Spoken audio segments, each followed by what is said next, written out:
Ladies and gentlemen, welcome to today's episode. Every morning there's a halo hanging on the corner of my something on it. Ladies and gents, welcome to the Monday, and we're something not wearing pants. I don't wanna marry wearers. What the fuck has happened? This is what happens when you have the brain of a gerbil and it just starts going. But let's be real. Did I say it was Monday? Yes. But that's what I got to do to put this out on Tuesday. Okay? We got to record it a day early to make it ready for people on Tuesday morning. Okay? And let me tell you something else. As a stand-up comedian, your boy hates having to wear pants all the time. Okay? Why? I wish I could do stand-up comedy in a goddamn Speedo. That's what I'm more at home in, okay? And you start really seeing, should this comedian have confidence or not? Get him in a Speedo and let's find the fuck out, okay? Let's find the fuck out. Ladies and gentlemen, welcome. Welcome to 7 Minutes in Evan. The light is on, the light is hot, and we are ready to go. We are here with you, and we're ready to give you the best we got. If you've never been here before, welcome, friend. Welcome to 7 Minutes in Evan.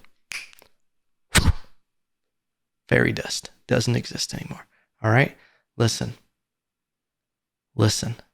Today is National Pet Day. And if I'm being real with you, it feels like every fucking day is National Pet Day. Because you know what? Who gets more showered in love than goddamn dogs? All right? My dog has privilege. I don't know what kind it is, but it's privilege, okay? And she doesn't appreciate anything. My dog doesn't even like to be cuddled. I'll lay down every now and then, cuddle with her, and she just gets up and acts like I'm ruining her day. I go to scratch her head. She'll let me scratch her head for just a little bit, and then she turns around and says, yeah, go and scratch this ass for me. She just wants some butt scratches, all right? She's gonna lure you in with, hey, look, it's my head. I love you. Gaslight you. Do a little 180. You're scratching that ass. Right above the tail. You just got to get in there. And I give her what she wants. But for real, National Pet Day, what are you supposed to do on it? They don't have a job. Sometimes I wish my dog did. Like, can you imagine the people who their dog actually brings in an income? If that dog ever knew that it was like providing, like there are some households where the dog is the breadwinner. How crazy is that? To just have your fucking dog running the roost. You got to cater to it. It's a little diva. I couldn't imagine that. I would love to get my dog on some kind of dog food cover. Something. But here's the fucked up part. Everybody wants to talk about all this racial privilege and everything we got. What about these mutts? Okay? And I don't mean that in a racial way. But that's what they are. How come we're never seeing these body positivity posts about dogs, about the ones that aren't purebreds? You know how fucking boring it is to see a goddamn golden retriever running through a goddamn commercial just, I'm America's dog. It's the fucking mac and cheese of the dog world.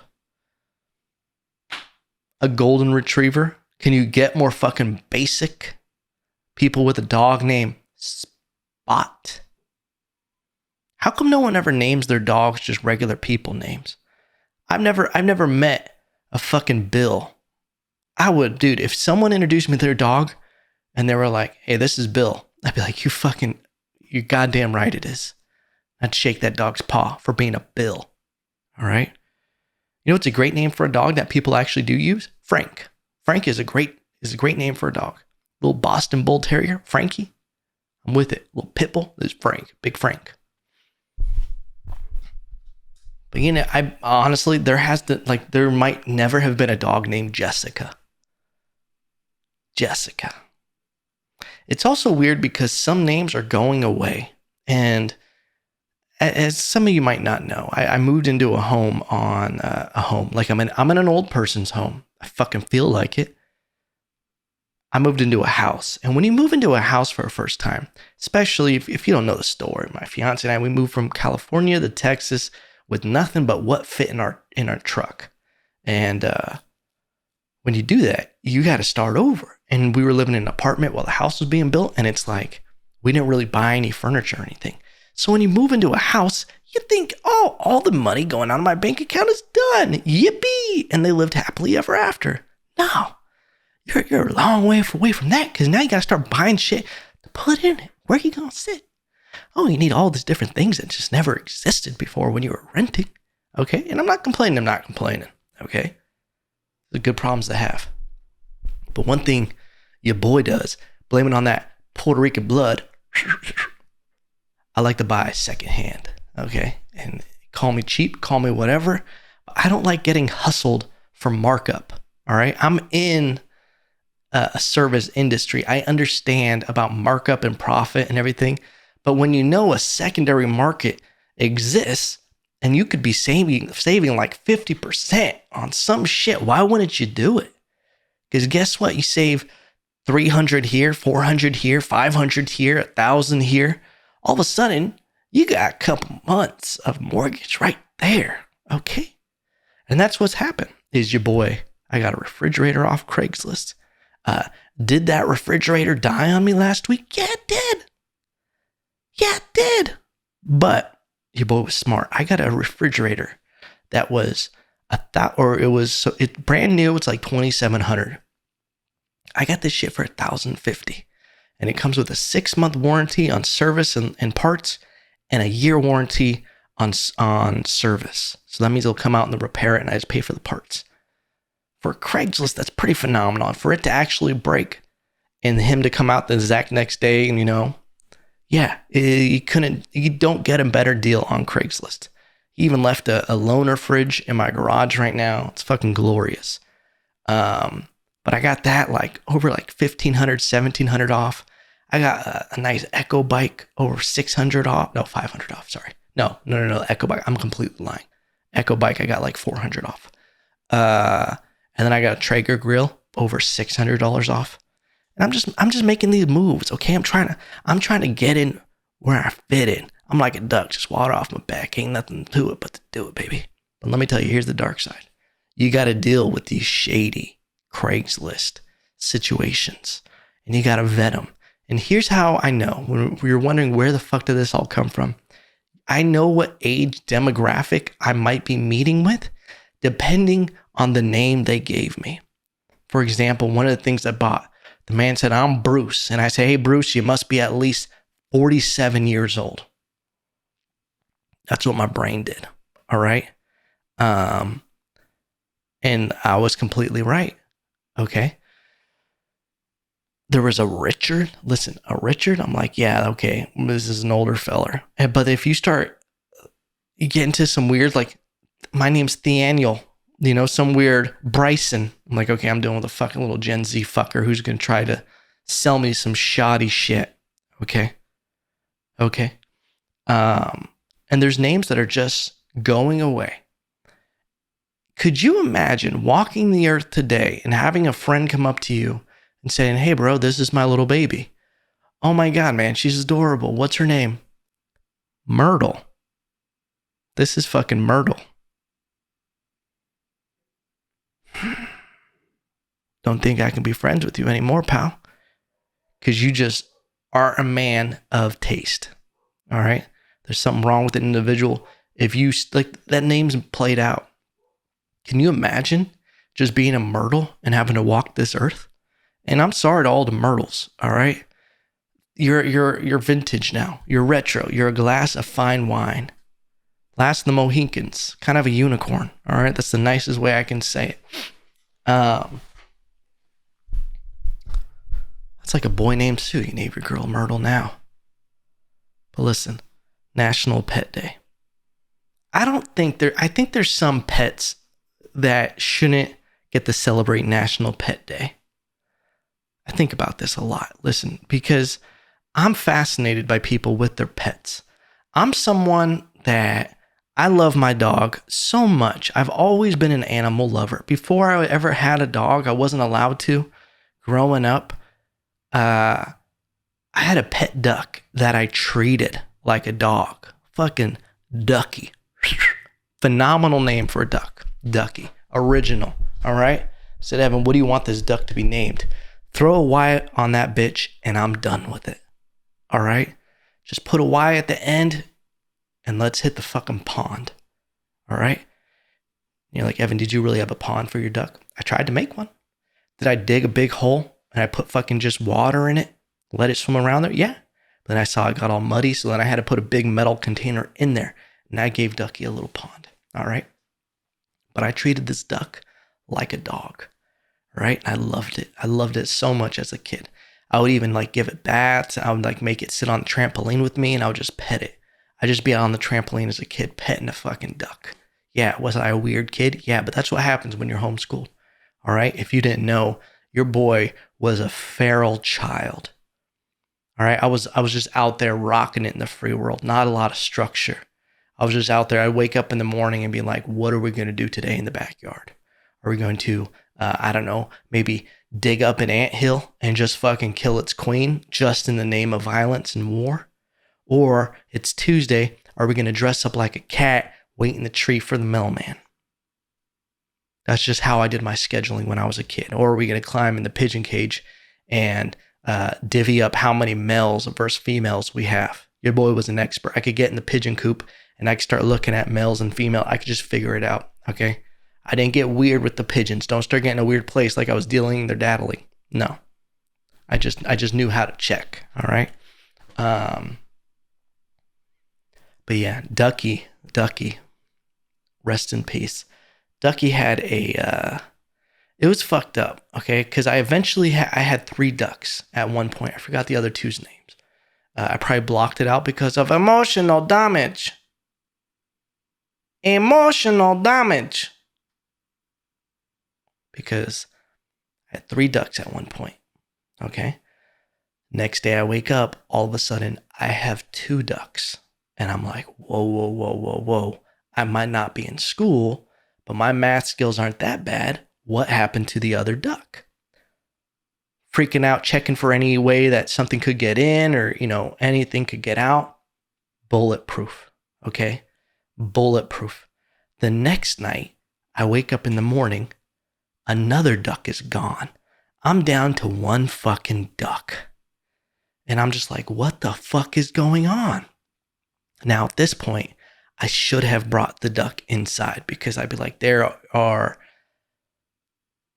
evil at work trying to eliminate these ducks from my life. And as a kid who didn't have much, I'm out here fighting for my fucking life, trying to just have these fucking ducks. All right? Trying to get my ducks in a row. I can't even get them in a row anymore. You just put 1 duck down. It's a row of a duck. I go to bed. I wake up in the morning. You're thinking, oh no, his duck is gone. No. Ducky suffered a worse fate that I knew of. Who knows what the other ducks had to go through. But Ducky was drowned. And Ducky was an avid swimmer. Some would say the Michael Phelps of the poultry world. Somebody drowned my duck. Had to be someone getting in there because it's like it was, we'd already dealt with chickens and dogs and things. Like we had chickens in this coop before. Then we had, cats and dogs trying to break in. So this thing was fucking locked down. I'm talking Fort Knox. Just everything, any hole. So someone had to actually get in through the front, which was weird. This was before cameras in the backyard and everything. So someone had to have came in and drowned my duck. And it was terrible for me. I felt so guilty, and for a long time I was like, did Ducky like get in and couldn't get out? Did Ducky, here's another thing that I didn't even think about. Did Ducky suicide himself over the loss of his 2 friends? Like Ducky just didn't see the point in living. And he just quacked. Stupid. So stupid. I hate corny jokes. Listen, I did a corny joke on stage the other night and it got the exact reaction it should have. And I said, oh yeah, that's why I never talk like that ever. But I made a D's nuts joke. about my fiance having a peanut allergy and me putting her into anaphylactic shock when we were lovemaking one time. What? Who said that?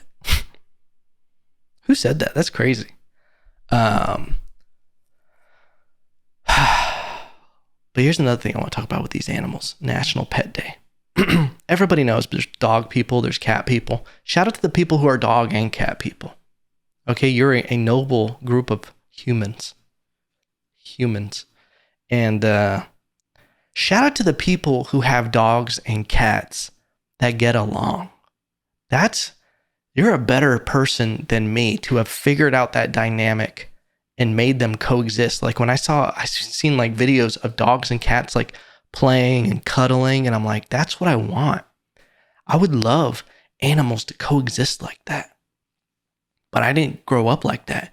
I feel like maybe my view of cats would be a little different if I had, because when I finally did get a dog growing up, we had a cat before that, and the cat was super violent towards this dog, just going nuts every time. Like the dog would walk by a chair, just and then like kind of hiss, and the puppy, like she like beat up the puppy a few times, and then the puppy would just like kind of walk around, and then as the dog got older, still had that like timid kind of thing, walking around, and always got out of the cat's way, and always just kind of do. It must be crazy for a dog and cat to live in a house where they're like, oh yeah, that's my mortal enemy. And it's not like the dog has other friends or any other perspective on life besides this domain that it lives in. It probably doesn't even know other people exist outside of our home. So it's like, yeah, I just sometimes see my mortal enemy in the kitchen, you know? And then one day this dog just fucking, like the cat jumps off the chair. And I feel like this happens in life sometimes when someone's being tormented their whole life by someone. They have enough. And sadly, the dog snapped and went after the cat, and it was just all bad. It was all bad after that. And the point of all that saying, the people who figure out how to make a dog and cat coexist and be friends and more, and more, the people who have figured out how to make their dog and cat fuck. You guys, what's your secret? Is it music? Is it catnip? Put a little catnip and Marvin Gaye on. That wasn't actually a drum sequence from a Marvin Gaye song, just so you know. Dude, catnip. Catnip is a crazy thing. Has anybody ever stopped to think? Like, this is what happens in a society where no one questions anything that's happening. Like, we normalize all this crazy shit that went on for so long. And one of them is we buy cocaine for cats. You ever Googled what cocaine, or what, probably, you ever Googled what catnip is? I Googled this recently. It is some crazy herb that you can buy in a pet store, and it makes your cat get high as fuck. It even said in a disclaimer, some cats have been known to get violent and aggressive. Oh, like cocaine. Like a good old-fashioned cocaine. All right? This is what you're giving to cats. Listen, and I'm guilty of it too. I used to stick the cat's nose in it. I'd be like, you're going to get fucking high on this supply. Because I just thought it was funny as a kid, which is fucked up. Because could you imagine doing that to a person? Forcing them to get high so you can watch them trip out? What is the Ari Shaffir of Cat World?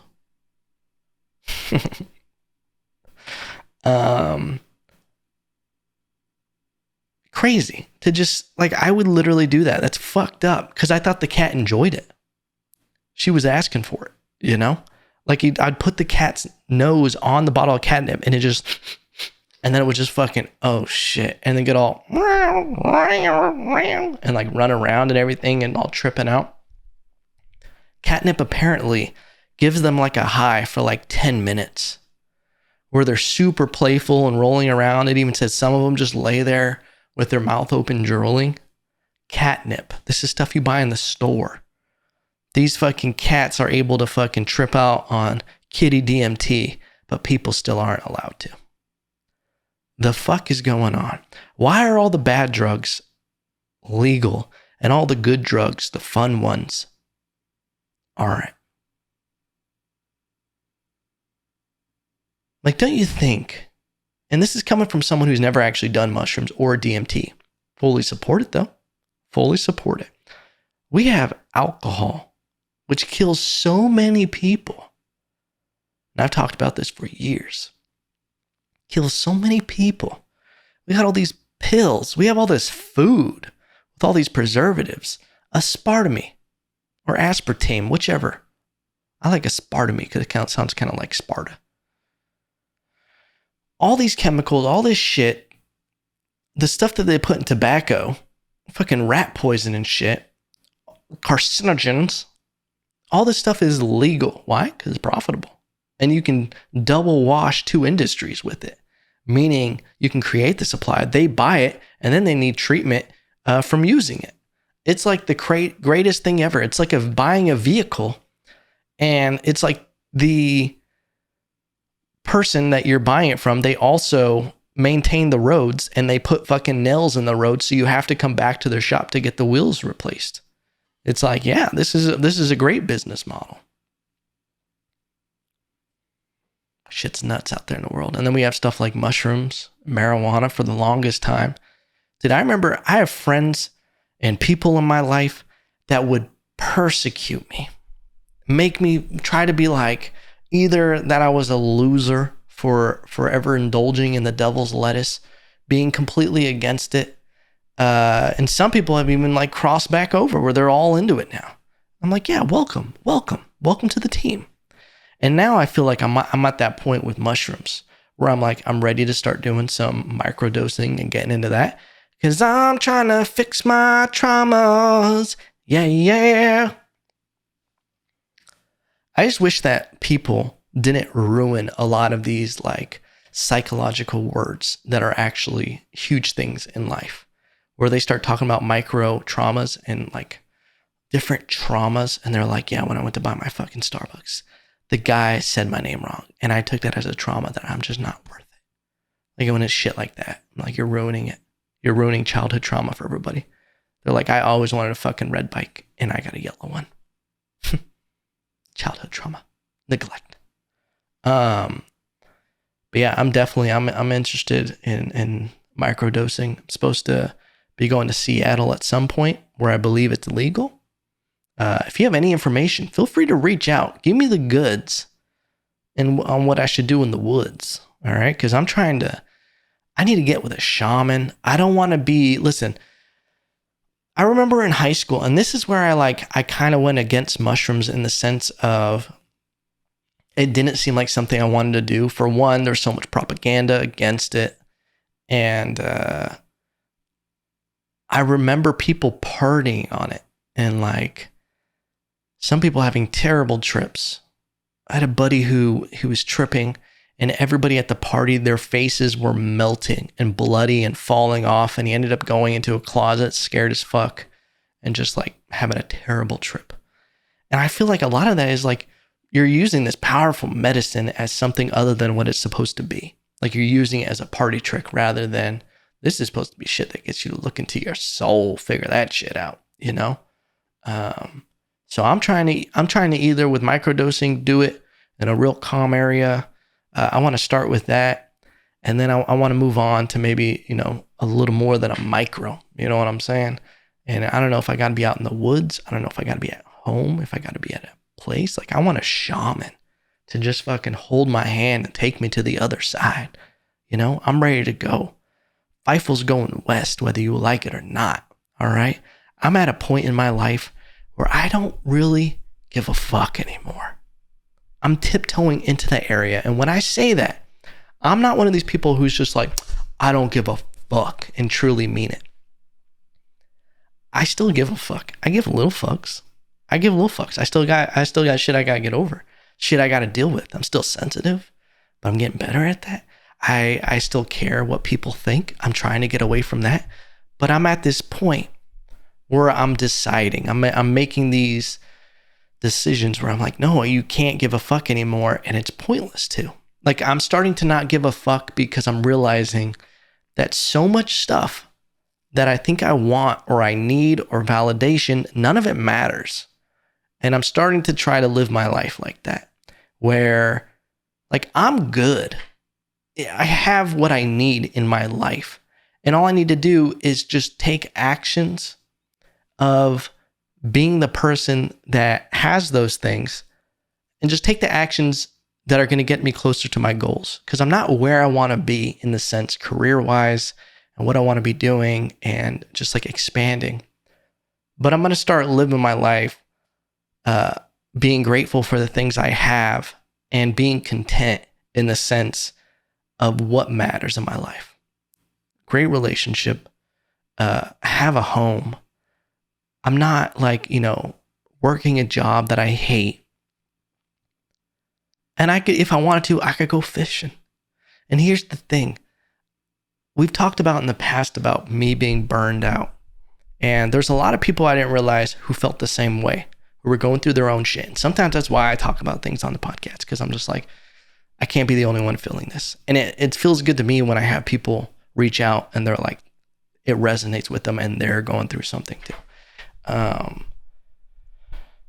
But there is a lot of, I feel like with the culture of grinding and making your life seem better than it is, trying to make your life a movie, and like it's so over the top. And I'm kind of almost the opposite way, where I almost try to downplay my life on social media because I feel it feels silly to me. Probably to a fault, where I don't show enough of the stuff I'm doing and talk about things the right way.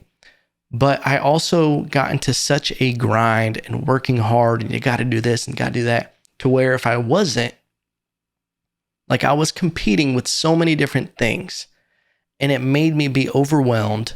I was stressed out, and constantly, if I wasn't working, I was also guilting myself about not working.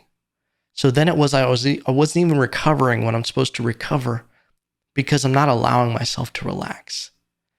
And not only that, there's this weird thing with me where I don't know where, I'm sure it came from some fucking thing in my past, where if things are going good or I am enjoying something, I'm waiting for the other shoe to fall, where it's like, it's gonna go bad, or you need to be exhausted, you need to be tired, you need to be working. And if I'm not, I would feel guilty about it. So then I would not do these things that actually help me work even harder and get further along, working smarter. Because, and that's something that I'm changing, where I'm like, no, I'm going to enjoy some days. I'm going to make it a point to do the things I love and I enjoy. It's like I've been working for this far off goal, and it's like when I get there, then I'll decide to go fishing during the week. I'll go on these fishing trips. I'll go do these things that I love, and I'll enjoy these moments and explore and do all this stuff once I make it to where I'm trying to go, because then I can be like, oh, I've made it. Now I can do all this cool stuff. And it's like, why not do that cool shit now and enjoy my life and enjoy the journey, as the kids say? Because I think that's all you have. Not to wrap this up being super corny, but I feel like that's all we have is the journey and like the everyday moment and the feelings.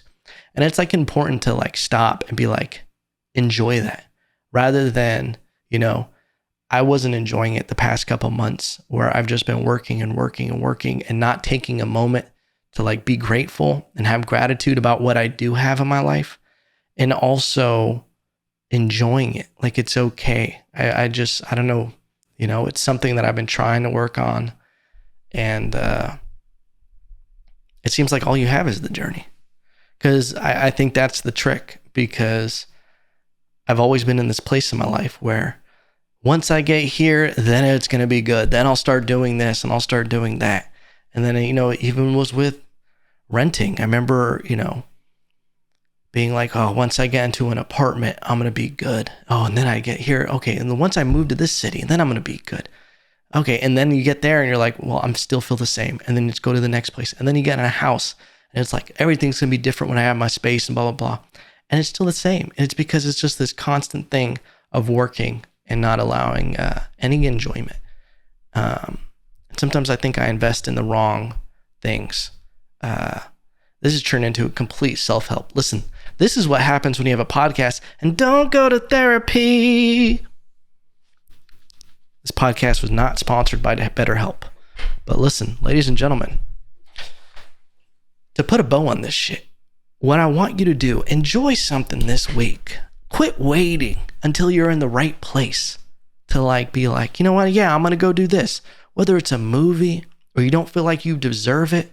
Listen, you deserve it, baby. And you got to realize when you're thinking about all this bullshit and things that are stressing you out that don't matter, we're all going to die.